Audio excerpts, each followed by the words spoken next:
George Bush, il laisse pas de glace non plus en Irak. Visite surprise, le président est arrivé tout d'abord cette nuit sur la base aérienne de Bagram, près de Kaboul, en Afghanistan. Il doit s'adresser aux troupes américaines et il doit s'entretenir avec son homologue Hamid Karzai.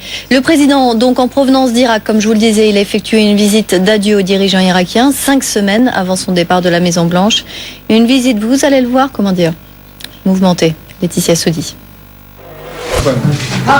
C'est un cadeau des Irakiens, c'est le baiser de l'adieu, espèce de chien. George Bush n'en espérait sûrement pas tant. 2 chaussures lancées en plein sur lui par ce journaliste irakien pendant une conférence de presse. L'homme est évacué. Manu Militari, le président américain, lui relativise.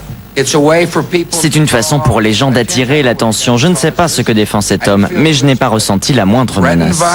Pourtant, cet incident vient entacher sa dernière visite en tant que président. Toute la journée, George Bush a voulu prouver les bienfaits apportés par les Américains en Irak, 5 ans et demi après le début du conflit. La tâche n'a pas été facile, mais elle était nécessaire pour la sécurité américaine, pour les espoirs des Irakiens et pour la paix dans le monde.